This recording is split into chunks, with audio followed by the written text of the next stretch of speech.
Okay, so like you just heard Dr. Shruti's presentation, we are here to talk about how to manage chronic pain, and something that we found out works really well for chronic pain is Yog Nidra. Uh, Now, what is Yog Nidra? Right? So Yog Nidra is a very subtle but extremely powerful technique which helps you relieve a lot of things, change a lot of things in your neural pathways and so on. I'll go more into detail through the presentation. Let's first find out what it is. Right? Okay. Most people sleep without resolving their tensions. This is termed as Nidra. Sleep with awareness, bliss which relaxes the Atman, the inner self, that is Yog Nidra. So the term Yog Nidra comes from two Sanskrit words, yoga meaning one-pointed awareness and Nidra meaning sleep. Let's get a little deep into that. Okay, so Yog Nidra is a very powerful technique which has been derived from the Tantras. So the original texts are all in Sanskrit, but through the years, they have been made accessible and available for regular people like us to be able to use it and to reap the benefits of this technique. Right? So now you have it in various languages according to whatever you understand, on need not depend on Sanskrit alone. It's a systematic practice of effortlessly moving awareness from the external to the internal. This is the key part of Yoga Nidra, the effortlessness that it involves. I'll talk more about it in the following slides. Right? Okay. So what happens in Yoga Nidra? It takes you and your consciousness to a deeper level of awareness. Okay. So in psychology, we call this as psychic sleep or deep relaxation with inner awareness. So psychologists term this state where the consciousness functions through this practice as hypnagogic state. Now let's understand what is hypnagogic state. For that, let's understand the different states of consciousness. Okay, there are four main states of consciousness with and these are cyclical in the brain, right? The first one is the awakened or conscious mind. This is the mind through which you perceive everything around you. This involves your five senses, you observing the world, your thinking, you seeing this presentation, all of it. This is the awakened conscious mind. The second is the super conscious mind. Okay, so this is the barrier between awakened mind and sleep mind. I'll talk more about this after I cover the rest too, because this is of importance for us. Okay. The third stage is the dreaming sleep or subconscious mind. This psychologists also call, or even science calls it as the REM state or the REM state or the rapid eye movement state. Okay, this is where you dream. So this happens every night to everyone, irrespective of whether you dream or not. It's the state in which your mind is at that point. Right? And the last state is deep sleep or unconscious mind. At this stage, the first three are all asleep and the body is also fully asleep. Okay, now let's come back to the second stage. That's the superconscious mind. This is what is known as the hypnagogic state. The state between the awakened state and the dream state is known as the hypnagogic state. Okay? And Yog Nidra helps us access this state with ease. Now, why do we need to access this state? Swapna Nidra Jnana Lambanam Va. So Maharishi Patanjali in his Yoga Sutra says that the mind can be made steady by giving it the knowledge of dream and sleep for support. What does this mean? Only when you are able to access your dreams, you are able to take the knowledge from it. Only when you're able to dream with awareness can you use it for your furthering, right? So like we saw in the previous slide, when we approach the awakened state,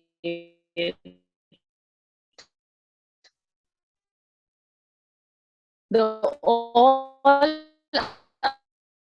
other three states and when you go down the ladder to the normal, in a normal state of sleep, you are unable to access the superconscious mind or the hypnagogic state. For this, you need Yoga Nidra. Coming back to what Maharishi Patanjali said, so the knowledge of dream. So how do we access this knowledge of dream? Through the hypnagogic state. How do we access the hypnagogic state? It's through the technique of Yoga Nidra. So Yoga Nidra basically changes the impressions of the mind by changing the neuroplasticity, by changing the neural networks, by accessing the hypnagogic state. This is the purest state of the mind, where it is at like full 100% potential to absorb everything, to take everything in. Right? So how does that happen? So the state of deep sleep, when your body is asleep, but when you access this state with awareness via the hypnagogic state, the mind is awake and only the body is asleep. So it brings in relaxation to our senses, to our intellect, and the mind. So the logical reasoning, the peripheral senses, and the subconscious mind all are able to relax. You are not conscious on a sensory level, but you are conscious practicing Yoga Nidra.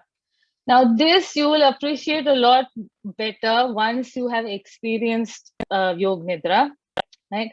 So because the practice is so inward, there is no sensory stimulants, but at the same time, you are so conscious even within that state of deep sleep.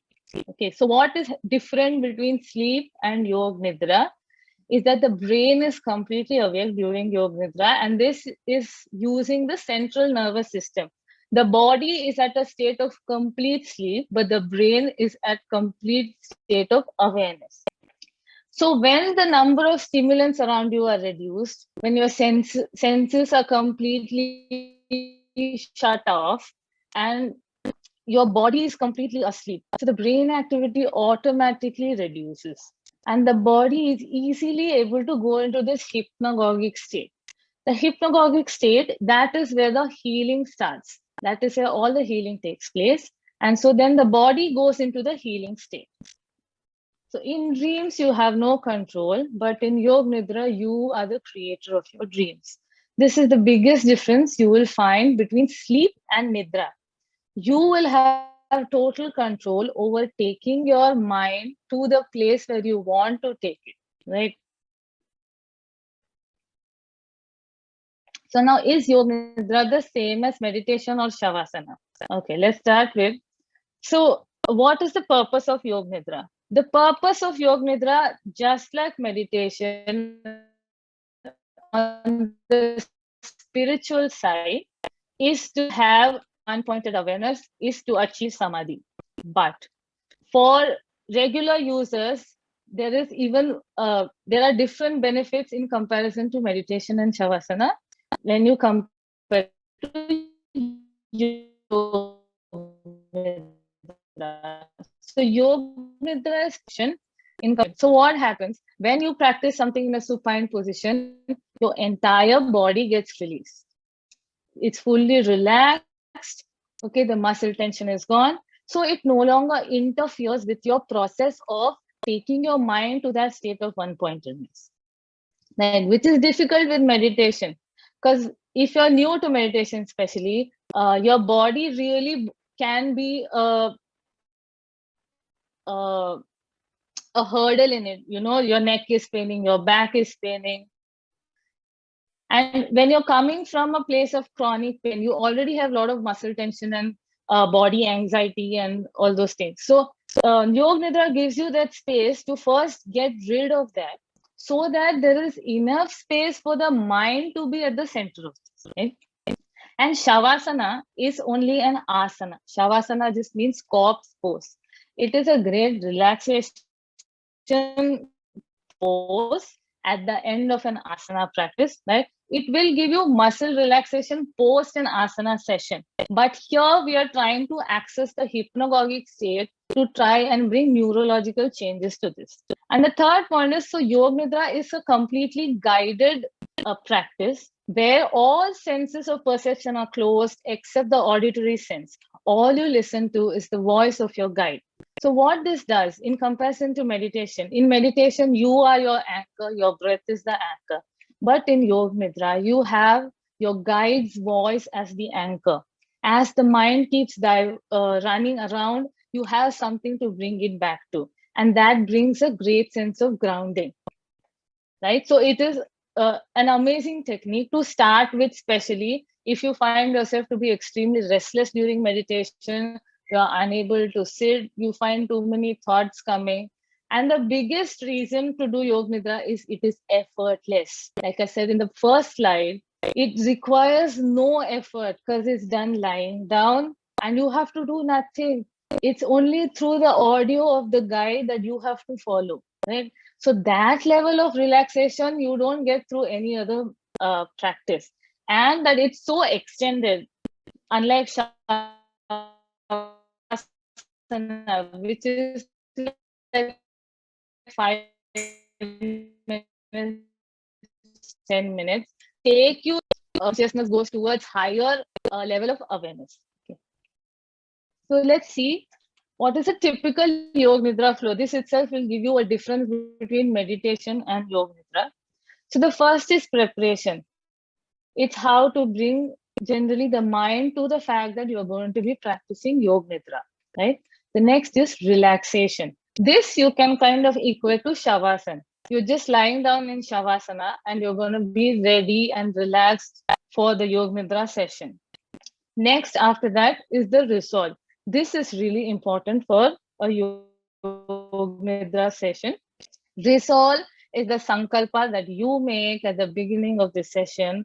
It is something that you wish to see fulfill or fructify through your practice.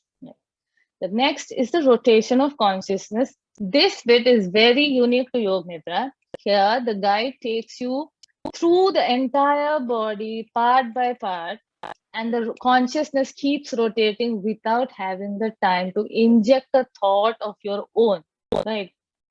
The next is breathing. Then we go on to pranayama. We are doing this to slow down the breath, go towards the abdomen, start a parasympathetic nervous system, release the tension that was there in the body. Come slowly towards the mind. To where it takes you through the image visualization. Now, this image visualization is to access that hypnagogic state, is to give you that sense of control where you are able to take your mind to where you want to take it to, right? And second last, you have the sankalpa again, the one you took at the beginning of the session, the one you wish to see fructify.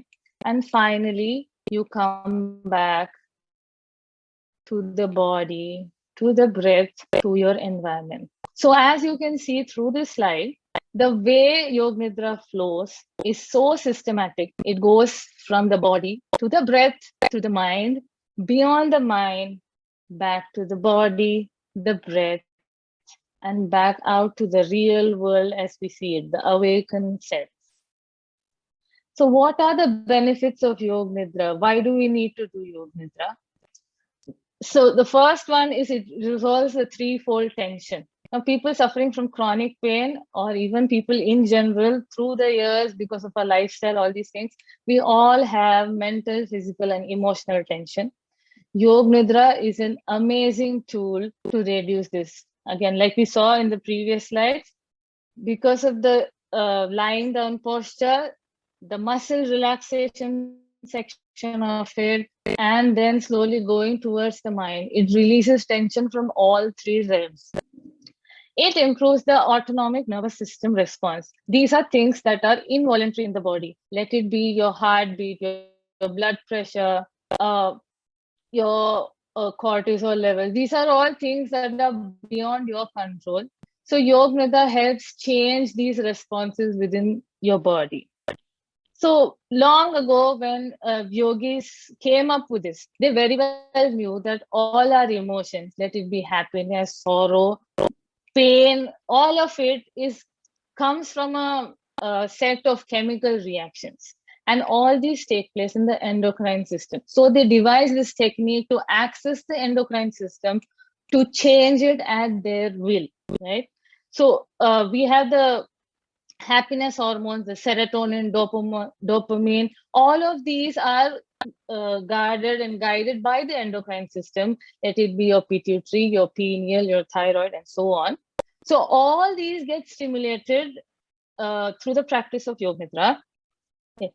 So since it stimulates your endocrine system, it changes your autonomic nervous system. It also releases happiness hormones. It triggers your parasympathetic nervous system, reduces cortisol, reduces adrenaline, reduces your fight or flight response. Automatically, it reduces the stress. Now, like I mentioned, the hypnagogic state is a pure state of 100% potential. Whatever you feed it in that state, it is like a sponge. It is there to absorb all of it. So it's a great tool to improve concentration and memory. Like Dr. Shruti mentioned in her previous presentation, what needs to be done to change our pain perceptions is to change our neural pathways. These neural pathways can be changed by accessing the hypnagogic state, which you can easily, effortlessly do through Yoga Nidra practice. So hence, once your neural pathways are changed, your pain perception is changed, definitely there's a huge difference in your extent of chronic pain. Now, because, so it is said that uh, 20 minutes of Yoga Nidra is equivalent to 4 hours of regular sleep. So the level of relaxation it brings is much deeper. The level of rest it brings is much deeper than regular sleep. Okay? So it helps have better sleep, and it also resets the circadian rhythm, which is also essential for having a calm, happy, and a satiated life. And last but not the least, for people suffering from chronic pain, the biggest problem they have dealing with it is to accept what is their diagnosis, accept that they are living with chronic pain, and they are unable to move beyond it. It does bring a huge sense of surrendering, huge sense of gratitude and acceptance at the end of the day for whatever state they are in. You start seeing the positives, things start changing around you, it uplifts you in a different way. And there are many more benefits to doing this practice apart from the spiritual benefits of this. But you will experience these yourself as you practice. They are individualized.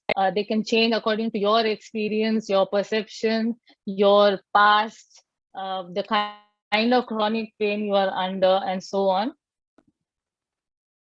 Yeah, so this is why we came up with our 1-month program. It's for you to experience it and how it can change your life. One thing I would say about this or any other practice you take up as a lifestyle change is that nothing happens suddenly. You might find a difference in day 1, you might find a difference on day 10. But believe me, there is always a constant change happening, a positive change that is happening the moment you start this practice. But we want you to experience it in a structured and continuous way, because any kind of new practice or a change in the neural pathways or a change in your habits needs one thing, that is consistency. So if you do it daily for a month or 3 months or 6 months, depending on your condition, you're bound to see some huge positive changes within yourself and everything around you as well. So that's why we came up with this 1-month program to help you experience this better, to understand what is Yoga Nidra better, and also to understand yourself better. Okay? So thank you for listening. And and you can find my social media handles on this as well. So what we will be doing for the 1-month program is there are going to be 4 classes, one each week, and we're going to have that will be the live sessions, and you're going to get the live recordings of the week to practice for the week, as well as you will have bi-weekly satsangs where we can discuss, where you can share your experiences, listen to